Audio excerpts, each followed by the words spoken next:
Hey everybody, welcome to Season 6, Episode 12, also known as Episode 175 of the Retro Game Club podcast. I'm Hugh, and joining me is someone who recently had Rumble added, Rob. Yeah, now anytime I make a noise, the whole room shakes, I guess. That's a reference to a story in our news. Coming up. Yes. So what's been going on now that we're regularly recording? Well, let's see. I think we'll talk about it more later in the podcast. But I did finish another Sega Genesis demo. It's kind of okay. I don't know. It's a sequel to the first demo. The first demo I did was a game called Resale Clerk 89 about the thrills of working in a mall in 1989. Mm-hmm. And this is the sequel, which is Resale Clerk 90. Very creatively titled. Nice. I'm excited. Yeah, we're going to talk about that in the topics area, right? Yeah, sure. We'll talk about that. Yeah, I'm excited to hear about it. Yeah, so it's June, so it's time to start thinking about Christmas ornaments, at least for Hallmark. Mm-hmm. So, if you buy a lot of Christmas ornaments from Hallmark, they start, calling you to ask when you're going to place your order for the next year. We get a catalog from them in, April, I think, maybe May, of the upcoming ornaments for the year, and then they, start to follow up about when do you want to come in and pre-order. They have, events and stuff, for, ornament launches now. Mm-hmm. Really, it's a genius plan by them, because if they release, 5 $30 ornaments in December, you would buy one $30 ornament, right? But if they release 5 $30 ornaments over the course of 6 months, you don't realize you're buying 5 $30 ornaments. Yeah, and they're really expensive. They are. Some of them are more. The Star Wars, I think they have one that's over 100 this year. So the video game ones this year, though, not very good. A lot of them are just rehashes of previous ones. Really? It's just, they did that same figure or one just like it not long ago. The only one that I'm kind of excited about is they do have an Oregon Trail ornament. Yeah, this looks cool. It has lights and sound, and it says you have died of dysentery, which is, of course, a holiday message, of course, right? Yeah. But Star Wars, hold on, I gotta open this up here. Holiday, Christmas, where is it? I don't want to, when I say there's $100 ornament, I don't want someone to be like, what do you mean? It's only $98. Where is it? I was going to send you the link. It's the trash compactor from the first Star Wars movie. Big mechanical trash compactor. It's $70. That is still a lot. $69.99. That is a lot. That is a lot for a Christmas ornament, yes. So you could have trash and dysentery on your tree. Yeah, we have separate Star Wars and video game trees, but you could, of course. Yeah. Normal people would have one tree. It also requires, but see, here's the thing: it's $70, but it requires a special power cord. That's $15. That's insane. Yeah, that's what I've been up to. How about you? Let's see here. Well, hopefully the audio will sound a little bit better. I tried to do a little bit of echo dampening in this room. I think I need to order a few more things, but hopefully it sounds a little bit better. Let's see. I started playing Pikmin 1. Did you play that game? No, I have not. My oldest kid has played the Pikmin games, but I never have. So I never played any of them. I figured I'd start with the first one, even though many people have told me you don't need to. Probably start with the second or third one. And I don't think I'm quitting it, but I'm not really focusing on it either. I don't know. It's okay. It's different than I thought it would be, and it's tougher than I expected. I don't know why I thought it would just be a mindless, easy game. But because it looks like a kid's game, right? Yeah, exactly. The graphic style does. Yeah. I don't know. It's cool. But I haven't played it for a few days. I started Xenoblade Chronicles. Have you played that game? Yeah, that's one of the few RPGs that I quit. Really? So why did you quit it? I did not like the battle system. So that's what I put in here. So far, I like the game. I like the story. I'm about 10 hours in, which I know is probably like 1% of the game.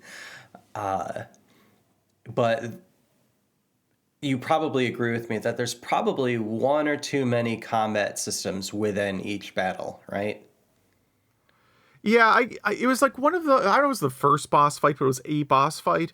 Well, I just got so annoyed by the battle system, I quit. I think I first played on 3DS. Mm-hmm. Well, new 3DS. You can play it on regular 3DS. You had to have the new 3DS. Mm-hmm. If you remember that, the list of new 3DS exclusives. There you go. If I ever do another podcast, I'm not going to. But if I did, it would be a very short topic, like new 3DS game by game podcast. Yeah, which would probably be shorter than like a Super Graphics game by game. I think it would be by about 2 episodes. Yeah. And yeah, I was just, after trying that battle for about an hour and dying and getting annoyed constantly, I said, I don't really like this game. And then I sold it on eBay for the exact amount I paid for it in the first place. Nice, nice. Well, I think I'm going to stick with it, which is unusual for me for RPGs, but I think my biggest problem with the battle system, since I've written these notes, I've come to terms with what I thought was difficult in it at first. And I agree with you with that first boss. So when I start playing games like this, meaning difficult retro games, I usually watch tips for beginners on YouTube for it before you start. And the one I watched said, don't bother grinding. You really level up with boss battles. And so I didn't grind at all and then got to that first boss and it took me forever. I almost bounced off this game like you did. And I think accidentally beat him, or I beat him with one health. I don't know how the measurements of health are in the game, but one of those left. And I was so surprised I beat him. I'm like, well, I guess I'll go a little further. And then I was in areas where I did start grinding and it got much better in terms of difficulty factors. So that's the only, had that accident not happened, meaning me beating that boss, I would have bounced off it probably in one more fight. So I'm with you on that. So I might be, okay, I'm trying to figure out how to count this here. I think there's one more new 3DS game than there are Super Graphics games, if you include non-US releases. I think this is a great topic for us. But yeah, we could tie. I played one of these games and heard of 3 of them. So this would not be a project I would actually ever do now that I look at it. That's funny because, yeah, they're not good games. But for the most part. Well, I mean, some of them are. I mean, they like, I don't know what Dragon Fang Z is. Or War and Romance visual novel, released in Europe only. They definitely needed the extra processing power for sure. Yeah. Yeah, hold on. I'm going to go to the Nintendo store here. Okay, well, I mean, I guess I don't feel so bad about the demo I made now. All right. I mean, this is just like, it's like just a game with still pictures and text underneath it. I don't know if there's any actual gameplay. Yeah, yeah. I mean, that's probably 80% of Steam's game library. It's just shovelware like that. Yeah, what else? I've been reading Retro Gamer. It's a digital magazine that came out many years ago, and they still have new episodes. I get it on pocketmags.com. Like, many years ago, I just saw a stupid deal for this magazine, and I was like, why not? It was like $2.99 for like, I don't know, 12 issues or something. And then every year I forget I have it and it renews. And again, it's not expensive at all. And I probably only read it once or twice a year because I just forget about it, because who thinks about digital magazines? And it's actually not bad. It's kind of a happy thing I stumble upon that I just, read like 3 episodes each time I do. So I guess they'd be issues, 3 issues each time I do. And so issues. Yeah. Yeah. I just wanted to recommend it to Someone was already drafting an email to fix that. Yeah. Yeah, exactly. Yes, we've already been canceled. And yeah, so if anyone's interested in anything like that, I definitely would recommend it. It's pretty high quality. And also you could get the back issues, which just like our podcast, it's already retro. You know, Yes. if some of our news is old or if you're catching up on old episodes, it literally doesn't matter. It does not matter. No, I mean, I guess if you went back, you could hear maybe how our like our opinions on some things have changed over the years, but Yeah, like I don't think know I had what those higher would be. hopes for the Atari VCS, maybe. yeah, you had high hopes for the VCS and the Amico, as I recall.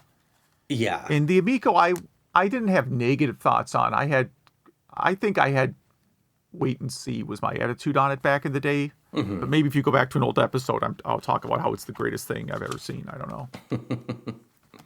Yeah, back in 2017, maybe, or whenever it was first announced, but Yeah. that did not last. And then there were a bunch of video game events that I watched, like the Xbox event, I think PlayStation event, and then there was a Summer Games event, which is Jeff Keighley from the Game Awards. And in one of them, there was a new Doom. I think it's called Dark Ages, which looks insane, meaning graphics and gameplay. Of course, watching the trailer alone, I got motion sick. And I had a question for you and the listeners about it. So there's no HUD in this game, right? And to me, like, part of what makes Doom Doom is seeing Doom Guy's face, you know, at the bottom of the screen. So, like, is it Doom without Doom Guy at the bottom? Or is it just something different? Like, is Doom just currently, you know, using anything on the old Doom engine? Like, because I haven't even played, like, Doom 2016 or anything like that. Yeah, I mean, I doubt it's still the same game engine. I mean, Oh, no, it's not at all. Yeah. I don't know. Is it Batman if Adam West isn't in it? I don't know. True. Yeah. But, and then there was another, this isn't in the notes, there was another game announced that looked, maybe it just got released. I don't know what it's called, but it's on the open source Doom engine. I think Doom 2's engine. And it looks really cool and it's getting really great reviews. I wish I had that in front of me, but I'm sure a quick Google search for any listener will find that and they'll be able to watch the trailer for that. And then probably my favorite thing I saw this week was a new Power Rangers game by Digital Eclipse. So it kind of looks like the TMNT 16-bit style game, but it also has some, not just brawler type stuff, but like some, I don't know what you would call it, if it's on-rail shooter, like where you're kind of like from the back angle over the shoulder of, Yeah. you know, someone flying and shooting. Anyway, I could care less about the Power Rangers. I was already too old when they got brought to the States. And it looks like it could be Game of the Year. It looks really cool. So I'm excited to play that. So again, I could care less about Power Rangers, but that's how good this looks. And that's everything I had. Should we jump to some news? There's not much this week. Yeah, that's fine. Bluetooth gaming controller for the Apple II. Yeah, the GABE. I saw this on an Apple II collectors Facebook group. And this has Robotron mode, so you could use 2 Bluetooth controllers if you want. It what else does it have? You could use you know, like player 1 and player 2 when you're playing Mario Brothers on the Apple II. You know, obviously player 2 is Luigi. And it has your favorite feature. It enables rumble when you're digging in Load Runner. Great. Yeah, my point is that I think anyone who adds rumble to like a retro system should probably experience some kind of public corporal punishment. I don't know. I think it's funny. I think it's yeah, as long as you can disable it. You know what I mean? Or preferably disabled by default. Yeah. Are there people that like Rumble? Is that a thing people actually like? I like it in certain cases. Like, I thought the game that comes to mind was the newest Ratchet and Clank game, the PS5 game. I thought they did a great job with it because it's very, very lightly used. You almost don't feel it. And anytime they use it, it's also like a light noise that comes through the controller as well, using that speaker. Yeah, I turned that right off too. That's good. Okay. I also think of it in terms of retro. I also think of stuff like Rumble in the same ways I think of retro achievements. Like, a lot of people don't care about trophies or achievements. And I just think it's a cool thing where, like, yeah, you can opt into it, you know? Yeah, I mean, when I got the PS4, however long ago it was, the first thing I changed on the entire system was disabling Rumble. But I didn't realize about like the controller, like speaker and flashing colors and stuff until I played Grand Theft Auto 5. Oh, And then like some of my controllers like playing a police siren and is flashing colors. I almost threw the whole system away. that's funny. I still never played GTA 5. Okay. I think I probably It's should. kind of I mean, I realize like technically it's the most advanced game, but there's just so much dead space in that game. Like if you play Vice City, it's a much smaller map, but all around the place there's hidden items or rampage. There's just stuff everywhere in the map, right? There's not a lot of just spots where there's nothing. Well, And what it did feels like you think the of map 4? 4 I've never played. Oh, okay. Never played 4. And so 5, it's a huge map, and I think it was probably mostly due to like they were envisioning it being mostly an online game, and of course they've made a comical amount of money with it as an online game, so good for them. But it means like in single player mode there's just so much map space where there's nothing. Yeah, yeah. Which I started feeling that a little bit in San Andreas. Did you feel that at all? I didn't San Andreas. Yeah, San Andreas has all, because it's the same map. I mean, 5 and San Andreas are the same map. Oh, okay. I'm not even sure I realized Yeah. that. Yeah, I mean, San Andreas, it's when you fail a mission and have to like traverse half the map. That's where that game gets really rough. Vice City is better because, well, one, it's like you can steal a helicopter in like the first 5 minutes of the game if you know what you're doing. And the map really isn't that big anyways. You can get across the whole map in a minute or two. Whereas, except for the loading screen when you cross the bridge. San Andreas, though, yeah, there was one mission, because I quit the original San Andreas because there was a mission I failed, and suddenly I had to, like, trek across the whole map again to start it. And I noped out of that game right then. I played the remake, which is, I wrote an article about maybe a year ago, and the remake is a buggy disaster. I mean, there's, like, literally things that nobody tested in that game. Well, isn't that the one where if you shake your controller, your car gets wider and wider until it's wider than a 2-lane road? Yeah, they might have patched that because I didn't see that. Okay. But that one has checkpoints in the mission. So if you fail a mission, you don't have to go across the whole map again. Oh, so that if you're going to play it, that's the one to play, even though it's buggy. Yeah, because you have to. And it's also funny because, like, both in San Andreas and Vice City, one of the things that people got annoyed about was how easy it is to fall off a motorcycle. If you're riding a motorcycle and you hit something, you fall off, just like you would in real life, right? So in the Vice City remake, I mean, like, Tommy Vercetti has, like, death grip on that motorcycle. You cannot knock him off a motorcycle. You can do the craziest stunt crashes, and he will not fall off the bike. Nice. All right, so you can now play the original Fallout on 3DS. Don't whatever. That's a takedown. No, it's not. It's been up. So not? So here is this GitHub. Oh, we're linking to it. Fallout Community Edition. I see. It's been here for a year, and the bulk of it's been here for 9 months. And yeah, so if you own Fallout from GOG or Steam, you could run this file and it extracts what you need, and then you can import it into a 3DS executable. It's pretty interesting. Have you ever played Fallout? No. Nope. Neither have Is that a I. shooter? And I tried on Steam recently, and Yeah. it just didn't work. Is it an RPG or shooter? I don't even know that much about it. This is not a joke. I'm not trying to be like Yeah, I know. edgy. I just I've never played it. I hope a listener corrects us on this, but I think it's a first-person RPG shooter. I think. Okay. Sure. And I know, like there's Fallout 1 through 4, and then New Vegas and 76, and I know they all got different. Some are good, some are bad, but I don't know much about them. I do like the new TV show. It's pretty funny. So this is very topical.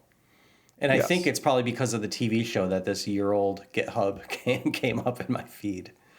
And then the next one, have you ever played Burning Rangers? No, that's just a bad episode for me in terms of playing stuff. No, it's fine. So this one I actually played on the Saturn. I do not own it, but it's a third-person kind of, I want to say Gundam type shooter, except I don't think you're giant. And in the original, it was meant to have co-op mode. You could play in versus mode.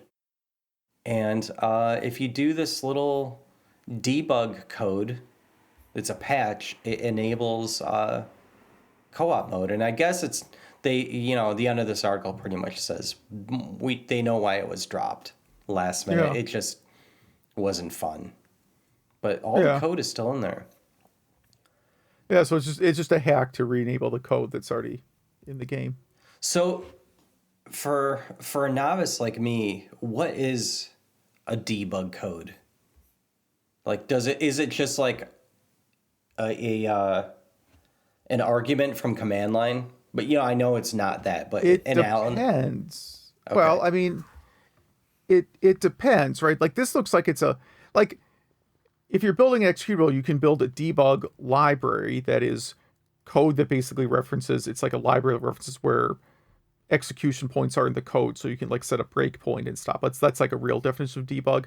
But like in a game sense, debug would be like I've added a screen where I can toggle different settings in the game, which you would call debug. It's not like the same thing as building a debug library or something like it. I mean, there's not like an official. I don't really think there's an official term for debug. Yeah, but yeah. This is just a menu. This is, I mean, old NES games had stuff like this. Mm-hmm. Yeah. I think Ys 1 and 2 on TurboGrafx has a menu like this. Really, I'm gonna have to look that up.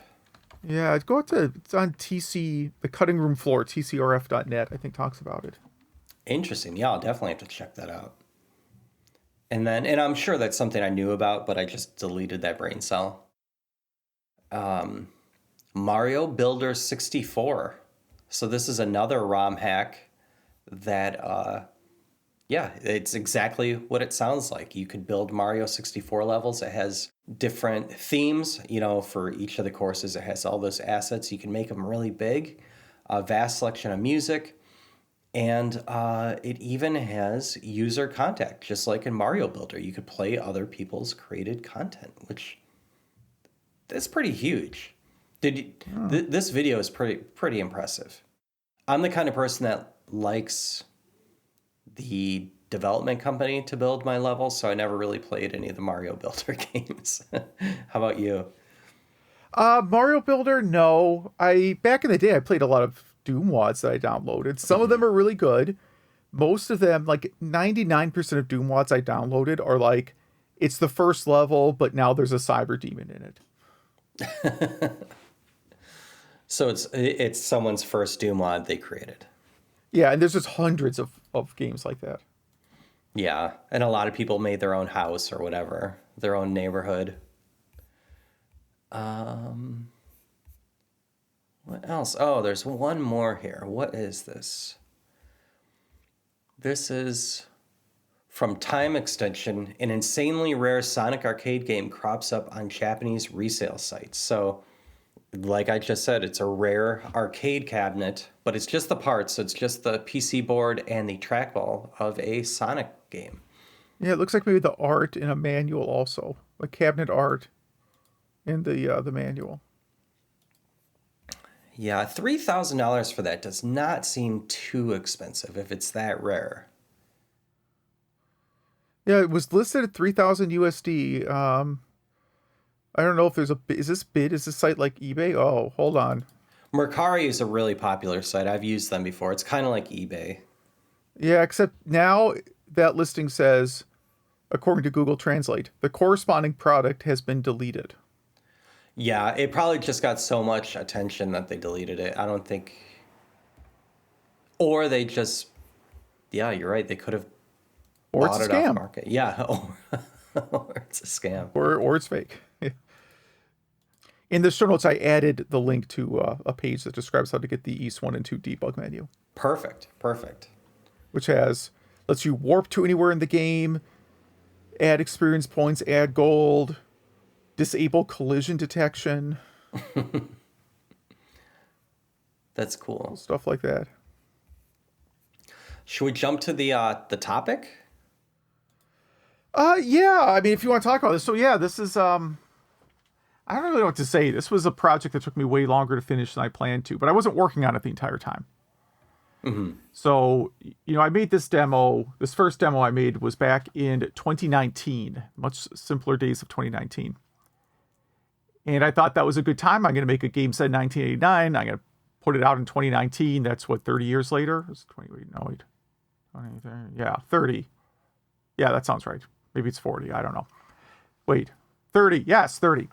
And I'm like, well, I'll do I have this sort of like general storyline I want to do for the next game. So, yeah, I've already kind of written this game engine. I can just crank out another thing pretty quickly. And then I didn't. I worked on a bunch of other demos and articles and nonsense instead. Mostly because I didn't like the story that I had for this game. Which is weird because I don't really even care about the story that much. Like, I'm mostly just trying to build out I'm mostly trying to build out a game engine and then tools to like auto-generate code. Mm-hmm. So I suppose it doesn't really matter if the story is good or complete nonsense. But I just didn't like what I had come up with. So I didn't work on it for like 3 years. And then, I don't know, last fall, maybe closer to Christmas time, I don't remember. I figured out how I could fix the story into something I liked. At least I thought the ending to the game first. I'm like, oh, okay, this. I think this ending idea is pretty good. Now I just have to retrofit everything else into it. I mean, it's still not a very good story. I would not recommend. I would not recommend it for a Hugo Award or anything. And went back to work on trying to finish it. So the thing that's kind of interesting is most of this was about like improving the game engine. So adding things like, as you're moving around the map, when you enter a location or leave a location, adding event hooks. So like, if you enter a room, you can fire off an event of some sort. The event could be, moving NPCs around or launching some dialogue or adding or removing items from inventory, right? It's just a game script, the kind of actions you would take in the game. But now I can hook them into, like, before I had that all hooked into like interacting with NPCs or objects. So, I expanded it to, like, hook into, again, enter exit events from rooms, which was kind of neat. So then, you could trigger different things happening when you enter or exit a room. I thought that's something I might use for a different demo. And then I also stripped down the game engine a lot. Like, originally I was trying to build something that kind of worked like an old school point and click game, like you interact with an object and then you choose like, look, take, give, that kind of stuff. Mm-hmm. And then I said, you know what? I want to port this engine to a system with 2 buttons someday. So I got to like just radically simplify this thing. So the interactions are very simple and you can play the whole game with just 2 buttons. So again, like Sega Genesis, you have more buttons. So like, obviously there's pause. I added like dialogue fast forward if you hold down the Z button, just because I thought that would be kind of a fun thing to add. Yeah, that was mostly for me because I got tired of reading the dialogue. That's a lot, mostly for my benefit. And then a lot of like auto generation stuff. So like every single graphic in that game is from a PNG that goes through a conversion tool. So, I wrote some tools that take a collection of PNG files, look for distinct tiles, right? Because you don't want duplicate tiles. And then create like pattern maps based on the images. So like I can just lay out what a room looks like, and the tools will just generate the instructions to redraw that room on the Genesis. Yeah. Yeah, which saves a lot of time. So like one of the things I did last year was I reskinned the game. I took this tile set that I used for my speedrun tower demo, just reskinned the whole thing in that tile set. And it really was much work because I had this code that once everything's laid out, it just reads all the files, creates the tiles, creates the palettes, creates the pattern maps, just everything. Now, does it save it? Does it save it into I want to say ROM, you know what I mean? But or is it like an Atari game where it generates it on the fly while you're playing the game? No, it saves it in the ROM because it would take too long. No, so it's, remember, you have like 4 meg of data to work with on a Genesis cartridge. It sort of depends. It gets a little tricky when you have when you do save games because original Sega Genesis games, like the first line, the first series of them, were capped at half of 4 meg. What's that, like 2 meg? But it's not technically 2 meg. It's a little under 2 meg. Those are all capped at 2 meg, and then the space after 2 meg is reserved for I/O to the battery. So if you have an onboard battery, there's like a fixed in the cartridge like I/O address to read-write the battery. So like Phantasy Star 2, Phantasy Star 3, those kind of games. So if you want to, but the CPU can address up to 4 meg of memory, right? Beyond 4 meg of memory, you'd have to create like a hardware bank switching thing. No, I don't think any game has actually ever done it. Even like Super Street Fighter 2, I think, is 4 meg, and that's about the limit of what you can store on the cartridge. Again, without doing bank switching and much other nonsense.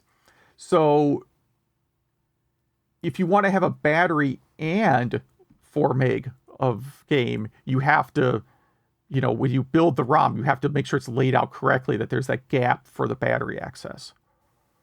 Okay. So I'm trying to think, like, I don't know. Well, Phantasy Star 4 must have done that, because I believe Phantasy Star 4 is more than 2 meg. And I think the indie release Pierce Solar is more than 4 meg. So I think it's doing that trick too, where you have to have like the gap in your ROM so you can access the battery. So that's all. Yeah, it's all kind of interesting stuff. And I have a save in here, but I decided to make my life simpler and keep it under 2 meg. So I wouldn't have to think of all this crazy stuff. And then and the reality is, when you're dealing with these old systems, it's actually really hard to get more than 2 meg. Like I realize, like, if you're writing a demo in Unity or something, it's 8 terabytes just to install Pac-Man or whatever. Or if you do anything on these with old NPM. systems, yeah. Oh yeah, NPM, of course, yeah. But on these old systems, it's actually kind of hard to get to 2 meg. You have to have a lot of graphics or music or something. What about it was either one or both of your last demos, it wouldn't run on one of those emulation devices. What was it? I think it was the game. So it runs on them, but you have to do a different. So the sound driver that I use doesn't work on AtGames devices. It works, but it sounds bad. You can tell it's playing the music it's supposed to play, but it sounds awful. And on AtGames devices, there's, I don't know why this driver has this problem, but there's like an extra command you have to issue. But on like actual Genesis hardware, it like hangs for a minute if you run this same instruction set. So I was doing separate builds. I'm actually probably, if I ever do another demo, and I probably won't, I'm probably going to use a different sound. I like the sound driver that I'm using because it's super easy to work with. But I might change to one that is a little harder to work with. It means I'm going to have to like learn how to do FM. Like, I don't know anything about music, right?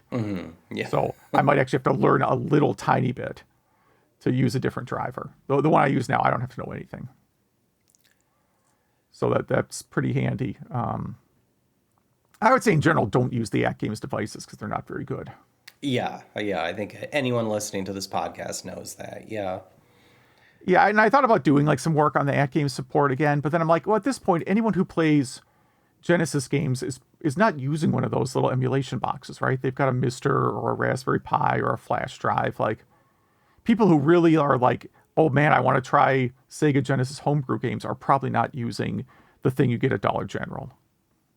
Yeah. I like the thing from Dollar General because, like I said, I throw it in my suitcase all the time when I have to travel. And I can play Sonic the Hedgehog with funky music on it. Yeah. Well, so in your article you wrote about this, you did say there was a plan to, maybe after this, move to a different system, for Retail Clerk 91. But you also just said that you don't know if you're ever going to do another demo. I don't know if I can do another one. Yeah. Yeah, it's not, again, like, it's sort of like this podcast thing. Like, I've been seriously, I'm not trying to like dump my personal life on people, but I kind of need to reboot my hobbies. I'm not depressed. I'm not having a midlife crisis. I just want to do something different. I've kind of had the same set of hobbies for like a long time now. So, I'm thinking of doing something different, like learning an actual useful skill. This was on my mind just the other day. This is the most off topic I'll get on the show probably. Mm-hmm. But like, my wife and I hate the floors in our house. They're old. We decided we were going to not replace them until our dog died. We had to put our dog down a while ago. Mm-hmm. So now we can talk about replacing the floors. And you ever had flooring estimates before? It's insane. You might as well get a new house. Insane. Yes. Yeah. One estimate I got was like, oh, okay, well, that's new house basically. And it's also a hassle because they're all like, well, first thing you got to do is clear every single item off the entire floor. Right. Yeah. So if you want the first floor of your house to have the same floor, you have to literally they won't even come in unless you've removed where am I going to, where am I putting this stuff? When I getting a box in the front yard, one of those like moving box. I don't even know where to, I don't even know where to begin with this. And again, it's like a new house. It's because you have to move in the process. Yeah, but then I'm like, well, if I went to a community college and learned how to do flooring install and started with like the laundry room or some room where I don't really care what the floor looks like if I mess up, who cares? It's the laundry room, mm-hmm. Right? Could I learn to do flooring? I bet you could on YouTube alone and no other training. I bet you could do it. No, because if you want to do like a tile or like kind of like fake that like engineered wood, you have to be able to use a table saw. Mm-hmm. I can't learn to use a table saw on YouTube. I have to have like a table saw in person and mm-hmm. someone like that's going to tell me, don't do that or you're going to lose a finger. Yeah. Right. I need the actual hands-on instruction for table saw. So outside of that, I think I can learn all the skills. And again, start with the room I don't care about. Then I can put arcade carpeting up here. So that's the kind of stuff I'm thinking. When I say like I want to kind of learn some new hobbies, I'm thinking like something actually like useful that would be super time consuming. I have a day job. So if I was, spending the evenings I'll still play video games. I'm not going to quit playing video games. But if instead of like, programming random demos and doing podcasts and stuff, if instead I was like cutting floor tiles and tearing up carpeting and that kind of stuff, like, that's a good hobby for a couple of years. So not like helicopter lessons? No. That's too midlife crisis.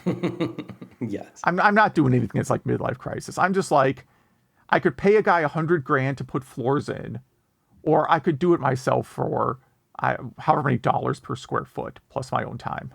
Yeah. And I can do it one room at a time. I don't have to, So that's kind of what I'm thinking about, stuff like that. I don't know if that's what I'm going to do. I also kind of, I would like to, there's a few other like handy skills like that, but a lot of them are the kind where like if you mess up, then your house might not have water for a month. Mm-hmm. So I'm like, probably don't want to play with that one. I'll let the plumbers deal with, installing a new hot water tank or something. I'm And not then going to try after and learn that. that, if you want to get back into development, you could learn Unity and do like house floor simulator. Something like it, yeah. Well, there's a house flipper simulator. My youngest kid likes that game a lot. And I'm not going to become a house flipping guy, but I'm just saying, like, I'm thinking I got to learn some kind of hands-on hobby and, save myself some money, because I could spend $100,000 on so many better things than Yeah. paying Yeah. a dude to redo my floors. Yeah. So stuff like that. That's what I'm thinking about it. But and again, I was looking at, I've got this game engine. It runs, it works, and I can auto generate code. And I'm like, well, I could start writing code that worked for like other Motorola 68,000 consoles. The problem is I don't own all of them. So like, there's an article, we've talked about the site Nicole.express a few times. Mm-hmm. She has an article about converting Sega Genesis code to Neo Geo, which I'm like, oh yeah, that sounds pretty cool. Let's write some Neo Geo code. But I don't own a Neo Geo. So of course I can test stuff in an emulator, but I really don't want to release a demo that I haven't played on the real system. Right? Because I would just always be concerned that it didn't work. Oh yeah, for sure. Yeah. Always my goal is to make this stuff work on a real system. So I'm like, okay, I could buy an Atari Jaguar flash drive. That's a Motorola 68,000. Jaguar fans don't maybe like to admit that, but it is. Those are $200. Have you ever looked for a Jaguar flash drive? No. They're so like, people make them. It's not like some I gotta put Atari in the search. Yeah, if you go to like stoneagegamer.com, they have the Jaguar game drive, $189. It's new. They still make it. You can still just buy one. This isn't like EverDrive where, the guy behind EverDrive had to like flee his home or whatever, I'm not trying to trivialize the experience he's going through. I'm just saying, like, is that what happened? Like, the guy behind EverDrive, he was in Ukraine, and yeah, I think he's in Spain now. Yeah, but whatever happened, he's not working on EverDrive right now, unfortunately. Mm-hmm. So Atari Jaguar, though, yeah, you can you have $200, you can buy this thing that you stick a SD card in, and that's it. And you can, so I'm like, okay, I guess I could do Jaguar next, but I don't know if I want to. I'm not feeling it right now. You don't want to pick up 6502 assembly? No. I don't really want to do anything on any Nintendo-based system, because I was thinking kind of live in TurboGrafx. this. Yeah, TurboGrafx is like a 6502 thing. I don't have a TurboGrafx flash drive either. I suppose I could burn CDs and put them on the Duo, but that's kind of a long way to do it. Yeah. The same reason, like, I didn't do Sega CD, because that, like, I've thought a little bit about Sega CD, because I could burn a CD to test it. Although I mentioned I like to build a new PC soon, and I won't even have an optical drive in that PC, I don't think. Yeah, I mean, there's USB CDR drives. I mean, they're garbage, but they're like $29. I just have one in a closet, like, just in case. But yeah, so I don't know. I don't know what I'm gonna do yet. I have like one very short like tech demo I want to write, which I'll probably do just because it's like on my to-do list, and I think I can write it in 2 weeks and move on. Mm-hmm. If I found a Sega mouse, I would probably do a very short point and click demo, because I'm curious about how you program for the Sega mouse. But I don't own a Sega mouse. At least I don't think I own one. I have to double check. I don't think I do. I have a Super Nintendo mouse for sure, but I don't think I have the Sega one. And those things are really expensive on eBay. You've probably not gone shopping for a Sega mouse, have you? No, but 0 times. Yeah, 0 times. They're like $80 in box. Loose ones that maybe are in not as great condition are like $40, but I think I spent $40 on some guy's ratty Sega mouse. Wasn't there also a Sega VR headset for the Genesis? Now, I know there was one for the Master System, right? Or was that just 3D? There's a headset. There's a 3D headset for the Master System. I don't remember if there was a headset for Genesis. It was unreleased. Okay, I was gonna say you could do some VR stuff. You actually could convert Retail Clerk into a VR. No, I definitely don't want to do that. If I found an activator, maybe I would try to create an activator demo. I don't know. Something that worked well in the I don't know. But it's for me, it's interesting. Like one of the demos I did was how to use the four-way play. Mm-hmm. Familiar with that? Yeah. So like I just was like, okay, let's see if I can reverse engineer how the four-way play works. And I did that. I'm like, okay, well that was fun, but I'm never going to make a four-way play game. Yeah, I feel like if you worked at Digital Eclipse or something like that, like your job would become your hobby would become your job, and then at night you could then I'd be more burned out than I am right now. probably. Yeah.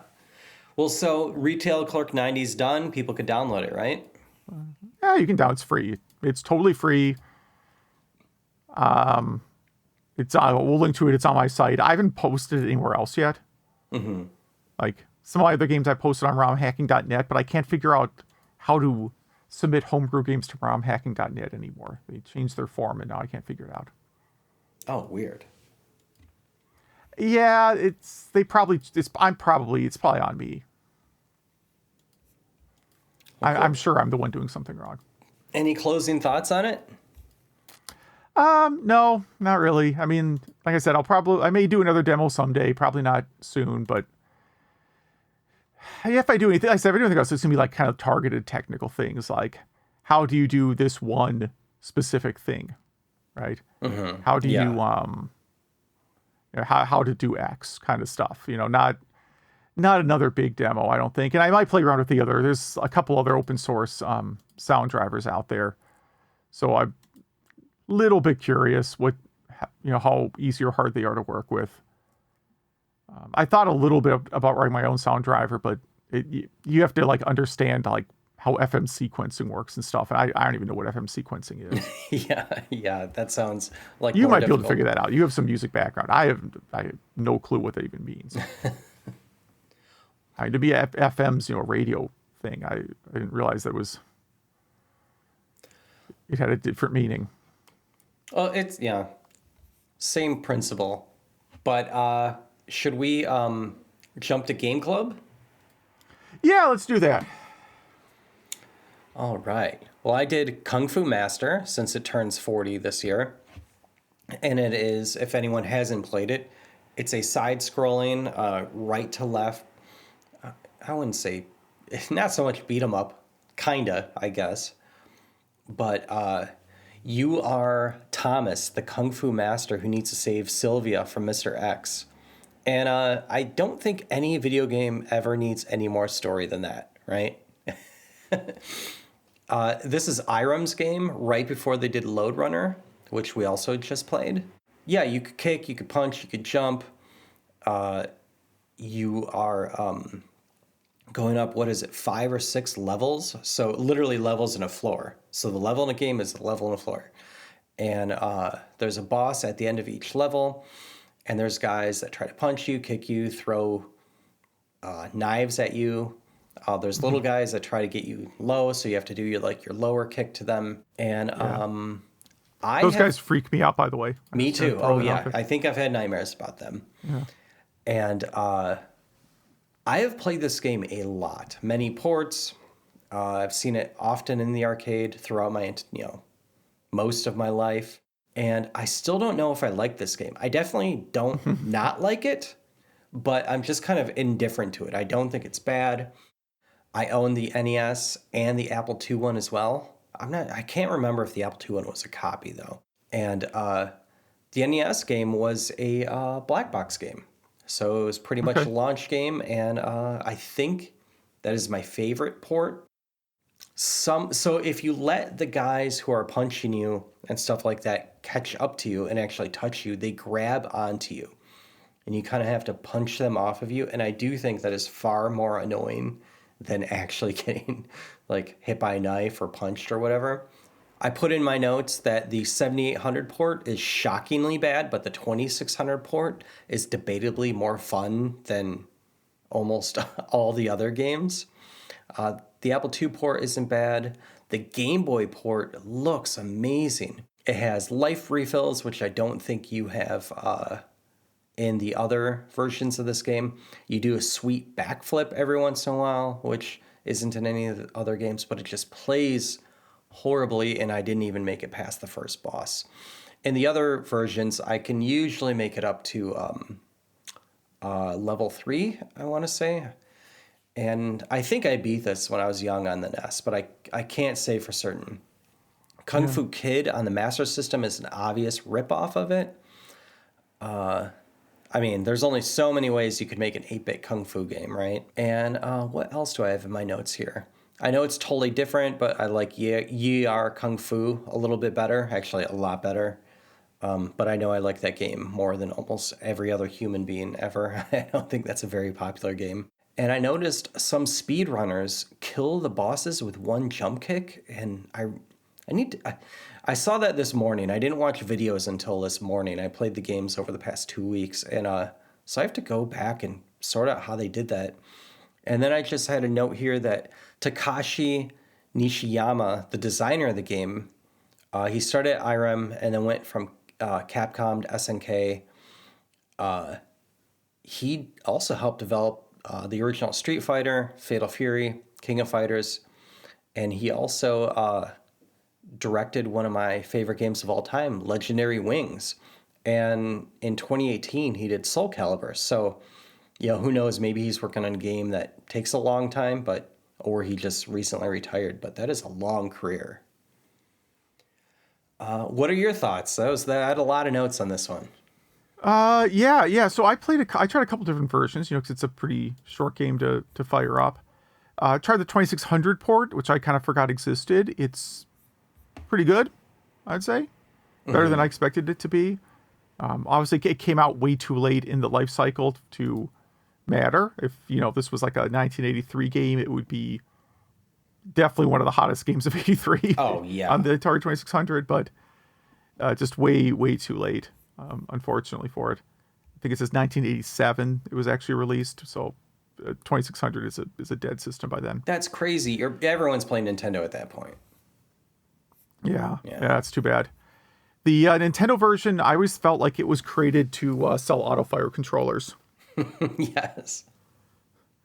Because it's just constantly, you just have to hold down kick, especially kick. I don't know if I ever touched the punch button playing that game. Mm-hmm. Maybe you're supposed to against the bosses. I don't know. It's possible I finished it once in the 1980s. I don't recall finishing it ever. But not now for sure, man. I did not get that far. I don't think I cleared the first, like you, I think I cleared the first floor. Mm-hmm.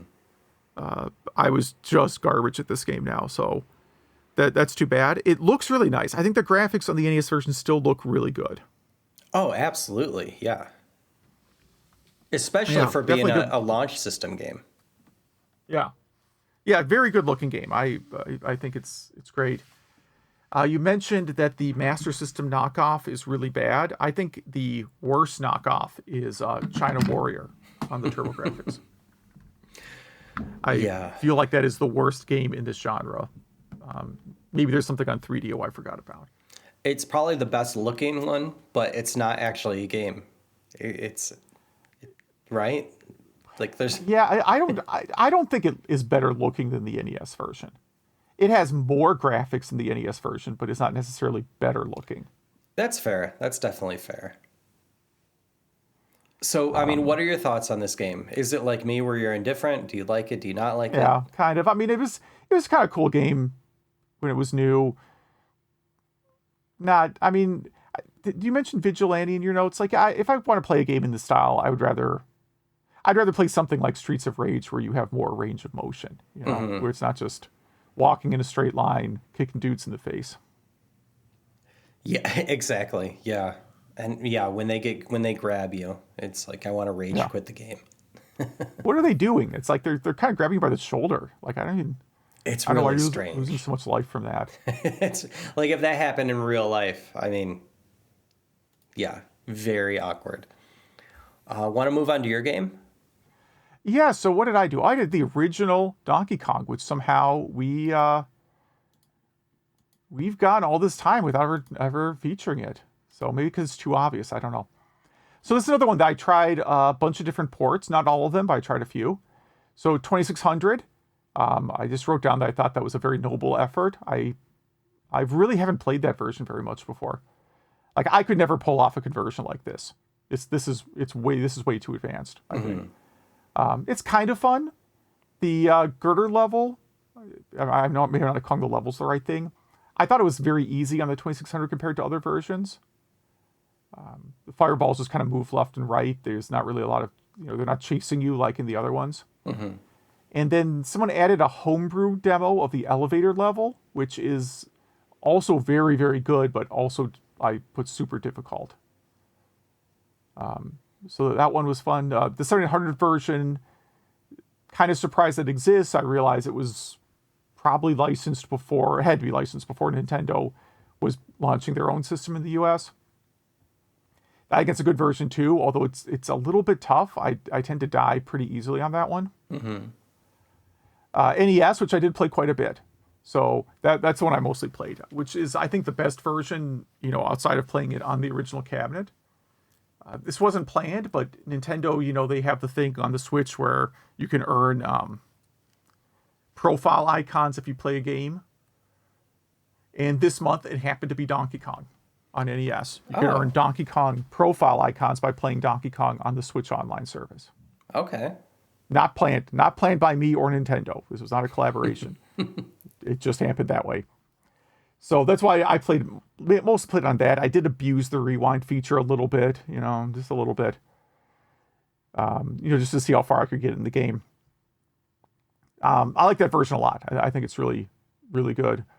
I did not go back and play the Intellivision version, so I don't ruin my memories of that one. I look back on that. That was like the first home game I ever played, and I still look back on it pretty fondly, so I'm not going to go back and play it again. And Apple II version I played in the past. That one's pretty bad, so I didn't try it again. I don't have a ColecoVision version of this game. I have the ColecoVision Mini, if you recall that, the little AV plug-and-play system. Yeah. They were cleared out of Toys R Us for $4. That's when I bought it. It does not have Donkey Kong. That's not surprising. No. So I've never been great at this game. On a good day, I can get up through maybe three levels of, 3 sets of stages before it gets too difficult. And I have a controversial opinion that will earn me hate mail. I think the Pie Factory stage is actually bad, and the home versions are better for excluding it. I think I'm with you. I think I get about as far as you, 3 or 4 stages on a good day. I'm happy when I get that far. So what are your thoughts on original Donkey Kong? Well, I'm surprised I didn't pick this earlier because I used to have the arcade cabinet until I moved. I had the Pauline edition, which is just pink.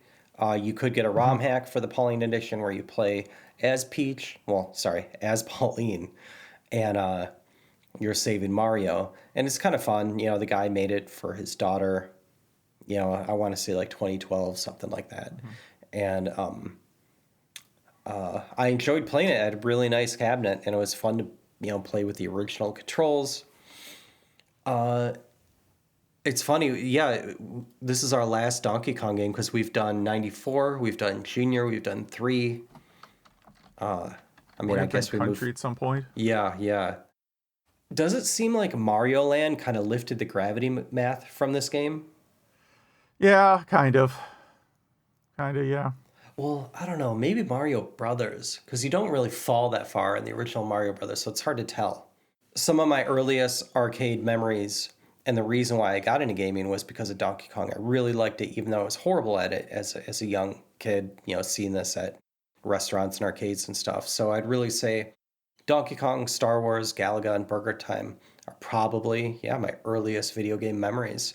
They're my pillars. And when I was getting older, say after the NES was released, I did not care about Donkey Kong at all.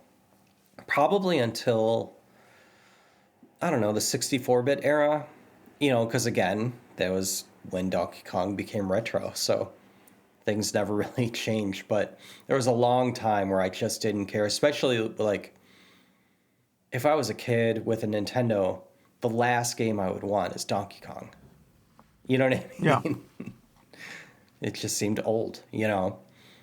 And I don't think this is a very controversial thing to say, but I do think it's the first great platformer that in an also integrated light storytelling. And yes, I know Space Panic was platformer before this, but it's not that great. I do think that's why this game holds up today is they just got the mechanics correctly. Yeah. Yeah, it's a game I mean, I'll agree with that. Obviously, a lot of games that people remember as being the first in some genre usually aren't, but it usually means it's the first, good game in that genre, or first game that kind of, hit everything right. Mm-hmm. I don't know if there's a maze chomp game before Pac-Man. I don't think there is. But if you told me there was like some, game in Japan that I forgot about, it wouldn't surprise me. Oh, yeah. Yeah, or just something that ran on like the PDP-11 or something. Yeah, something, yeah. What do you want to play next?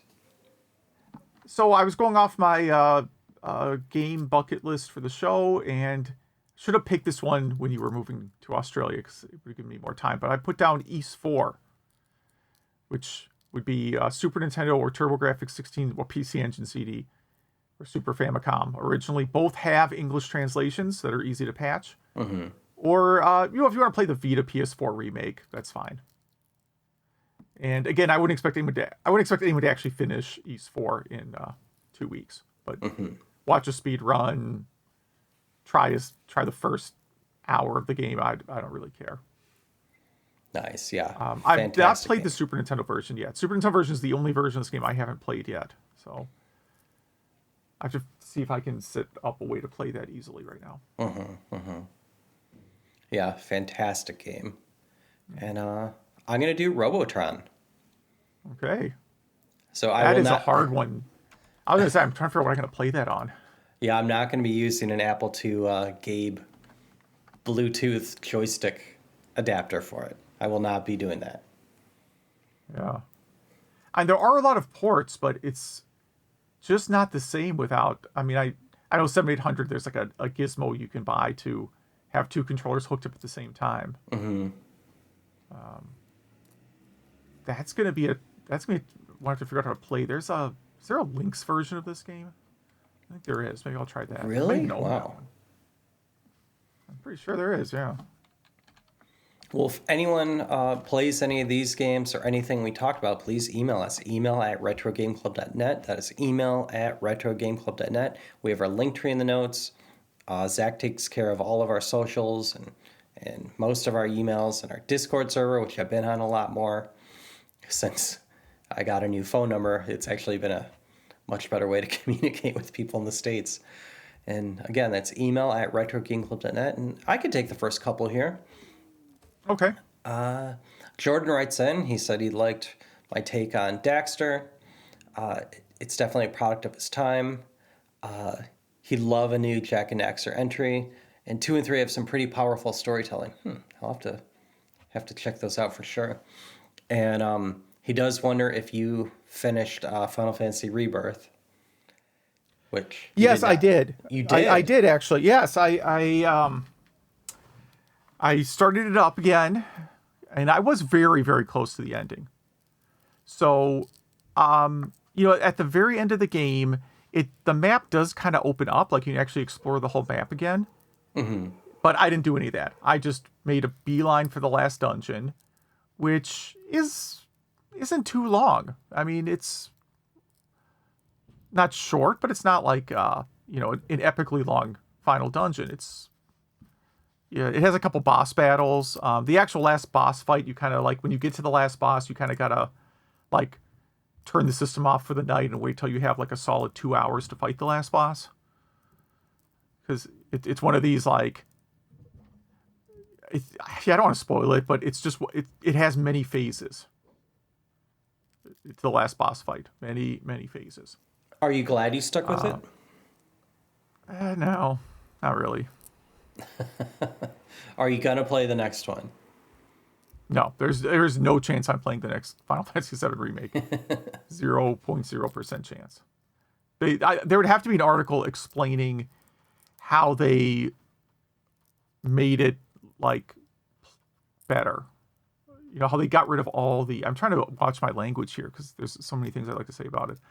You know, if they're like, well, here now it's just like Crisis Core. It's a game that it's an RPG and you go on missions and the story advances as you go on missions and that's it. Yeah. And no, you don't have to like go to 5 different worlds and unlock a map and do the exact same activities each world you unlock. You know, like, oh, you're in a new map. Time to play the, stealth catch a chocobo mission for that map. Right? Yeah. Do you like stealth missions? Are you a big fan of stealth missions? Yes, I am. I like sneaky games. You are? Yeah. Okay, so you may enjoy that part of it. I sort of liked Manhunt 2. That's as much as I could get into a stealth game. Yeah, those games are my jam. Next email. Yeah, yes. So thank you, Jordan. Mark writes in from Tasmania, giving his perspective about game collecting in the 80s and 90s. There definitely were a number of stores that stocked common systems and computers, Sega, Nintendo, Atari, C64, and Amiga. Mostly department stores like Kmart or Fitzgerald, which was the largest at the time in Tasmania. He did like that store because of their toys and games section, and it was right next to the cafe area. And so every trip to Hobart City, they would get lunch at that cafe, and he'd sneak off and check that out. And there were also a number of independent gaming and computing stores that stocked a good selection. Vivid memory of a secondhand copy of Buck Rogers' Countdown to Doomsday for the Mega Drive. I've never played that game. From one of these as well, Atari Lynx from another, and let's see, a lot of bookstores at the time that also had a gaming section in their mezzanine. One which had a Neo Geo, which is the only one he's ever seen in the wild, for like $700. He never saw a TG-16, but he doesn't know how popular they were. The 3DO and Jaguar and other systems were around at the time, but they're definitely around there as well. Let's see. Moving into the 90s and 2000s, most of the stores closed up and weren't, and not many places were selling any of the older stuff. And this is where EB games, of course, became more popular, and then, PC gaming and stuff like that. Currently, there's only a few options, just a few stores. SB Games in Hobart has a lot of Legos and toys and books. Cunningham has a few systems, and then he recommends to me to look around Sydney for Cash Converters, which is a nationwide secondhand store that often has games. So I'll definitely look for that. And as mentioned, Gumtree and eBay are definitely the places to go to.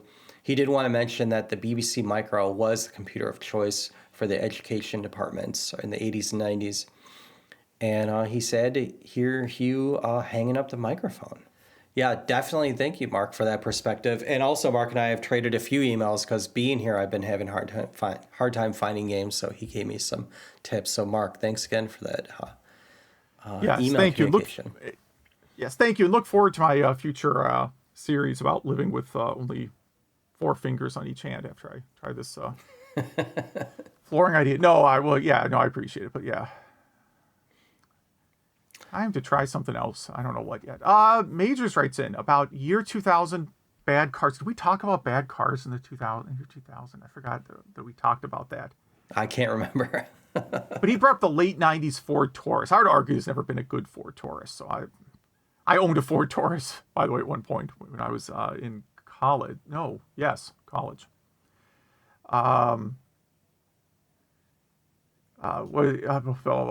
So the internet agrees that the Ford Taurus was bad because it was an autocomplete. All right. And lest we forget about the land yacht that was the Caprice Classic Wagon circa mid to late 90s. He said his aunt and uncle owned one, but it was the 80s version. I can picture that. I'm picturing like the It's not the car from Family Vacation, but I'm picturing, something about that size. I feel like a lot of my friends' first cars were in the 90s were the 80s Caprice Classics. Just because there were so many and they were so cheap at that time. Yeah. He asks if the reason why I didn't like Final Fantasy VII Rebirth, but did like Final Fantasy VII Remake is because Final Fantasy VII Remake was, in the year 2020 when you had nothing else to do. And no, I don't think that's the case. I mean, I think that certainly is a factor. It has to be a factor. But I think what it is the Final Fantasy VII Remake, I like the setting a lot. And that kept me going through the parts of the game that were kind of annoying. And it just had less annoying stuff. Like, there was just less of, like, these, mini games and map missions and stuff. It was just a different style game. I actually think Final Fantasy VII Remake felt more like an Uncharted game than like a Final Fantasy game. I could see that. DDR Classic, Mini too expensive. Probably because of licensed music. Yes, definitely. Atari, this is what I was trying to get to. Atari Holdings buying Intellivision. It seems like Majors is pretty excited about that too. Would like to at some point hear about, my experiences playing Mattel in television growing up. Which, yeah, like I probably should talk about some more in television games, but I am looking forward to that in whatever collection they end up making. I really am. GameWorks filler episode to call out the Lucky and Wild reference. Have you played Lucky and Wild? No. That's it's an arcade game. I saw one at a warehouse auction once. There's a photo of it on my website, I think. I was at this weird, like I was driving and there was a sign that said warehouse sale. I'm like, well, I can go see what that is. And this wasn't like a distribution warehouse. This was like some dude that bought a warehouse and stored junk in it. So like borderline hoarder. And it had a Lucky and Wild cabinet. So Lucky and Wild was a 2-player game where it was a car light gun combo game. So one person drove the car and the other person worked the light gun. Oh, that does sound familiar. Yeah, it's one of the best concepts I've ever seen for an arcade game. It really is. Yeah. I'm shocked that wasn't like a PlayStation launch game. Yeah. Based on when it came out, and PlayStation was trying to market, light guns and stuff. Major also mentions trying to install Pi-hole, but got Pi-hole installed on his spare Raspberry Pi, but then found out the router from his cable company does not allow DNS changes. Yeah, this is why you got to buy your own router. I do not use the cable company's router.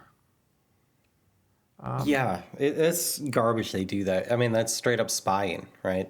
Because they know who you are and they know what sites that you go to if you use their DNS. Yeah, I mean, they know that anyways because the internet is going through them. They could like spoof, they could do all kinds of things. I mean, like, I'm sure Comcast knows everything I'm doing, whether it just makes it more difficult when you're not using their DNS. Makes it more difficult, yeah. But like, it's just a ripoff. I think it's a ripoff. I don't know. Everyone got their own things. Like, I bought a mesh Wi-Fi system for, I don't know, $160, and if you get the cable company's modem, it's like $10 a month extra on the contract. So if the mesh system lasts more than 2 years, I come out ahead, and I assume it will. So we'll see. As for DK and Kung Fu, he recommends playing Beauty and the Beast and Vigilante instead. Beauty and the Beast is a pretty blatant Donkey Kong ripoff for the Intellivision. Yeah. All right, well, thank you very much. Yeah, we have some social feedback here about Donkey Kong, the best Donkey Kong games. Someone writes in and says Donkey Kong Country. The original and Junior are very close for someone else. And he says Donkey Kong Falls from Mario Kart. So that's a track in Mario Kart, which is a good one. And our next question for the next episode is, what do you think is the next biggest what do you think was the biggest technological leap in console generations? And you and I have talked about that at length during some episode. I don't know if you deleted that brain cell or not. No, we talked about it in email with Zach, right? Yeah, I think we originally brought it up. I don't know. You're right. It may We have didn't not talk about been it on an the show. episode. No, I thought we had a big email thread between the three of us. I remember that right too, before you but I moved was to also Australia. thinking it was on this show, but maybe not. See, this we talk about it on the show? podcast and my normal life are I combining think we now. only talked about it in email. I don't know. But I don't remember. The stuff. The second we're done recording, everything we talked about is like the erase button gets hit in my brain. Well, since I mixed it, I get to hear it all again, so I remember a little bit. Yeah. I'm like, wait. Donkey Kong. When did we talk about Donkey Kong? So our next episode, Hugh and I did not talk about this. I'm blindsiding Hugh with this. Should we do a computer shopper read for our next episode topic? Oh, I didn't finish reading that Computer Shopper yet. I'm not going to finish reading 900. Yeah. I was actually debating if we record that as a backup episode sometime because it's long. Okay. Yeah, that would be a long one. Well, we'll talk offline. I thought it would be like a backup episode for like next time, I go on vacation or something, which might happen again. I like that. So just in case, since it is so long, September 94 Computer Shopper. Start reading now. Yeah, that's an issue we both agreed on, and it's a good era. I'll say that. It's a fun era, but man, that is a long magazine. Oof, yeah. Especially reading it digitally. It does not make it easier. Usually what I do is I download the PDF and put it on my Kindle, but it literally caused my Kindle to reboot trying to open it. I can view the web version. I can view it on web on the Kindle. I can't view it in PDF form, if that makes sense. Yeah. Well, so what are we playing? Ys IV and Robotron for our next games. And again, that's email@retrogameclub.net. I hope you write in and let us know if you play anything or if you hack Fallout or what else did we have? Burning Rangers, or if you build some Mario 64 levels. We'd love to hear from you. Email@retrogameclub.net. All right. Well, thanks for listening.